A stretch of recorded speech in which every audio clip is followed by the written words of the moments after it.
જ્ઞાનની કસોટીમાં સફળતાનો પ્રકાશ અવતરે ત્યારે તેની ચર્ચા સાર્વજનિક મંચ ઉપર થાય આ વાત સ્વાભાવિક છે। કોણ બનશે ગુજરાતના જીનિયસ મંચ પર ડીસાના એક યુવાને પોતાની પ્રતિભાનો પુરાવો કઈ દિશામાં આપ્યો છે તે પણ જાણી લો।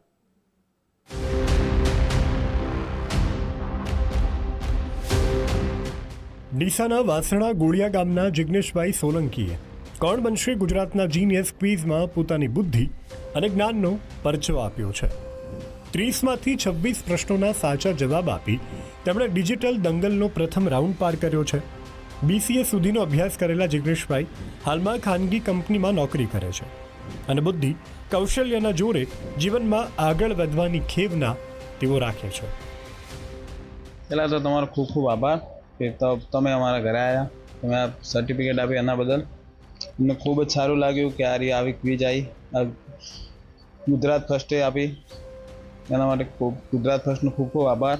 4 મિનિટમાં 30 પ્રશ્નોના જવાબ આપવાના હતા, તેમાંથી 26 સાચા પડ્યા મારા। ભવિષ્યમાં ઘણું બધું કરવા છે, ખેતી લાયક આગળ વધવું છે, ખેતી માટે જ વધવું છે આગળ। નોકરીની સાથે જિગ્નેશભાઈનું સપનું આધુનિક ખેતી તરફ આગળ વધવાનું છે। માતા પિતા ખેતી અને પશુપાલન સાથે જોડાયેલા હોવાથી પરિવાર પણ તેમની આ સફળતાથી ગૌરવ અનુભવી રહ્યો છે। પ્રથમ રાઉન્ડ સફળતાપૂર્વક પાર કર્યા બાદ તેમનું મનોબળ ઓર મજબૂત બીજા રાઉન્ડ માટે થયું છે।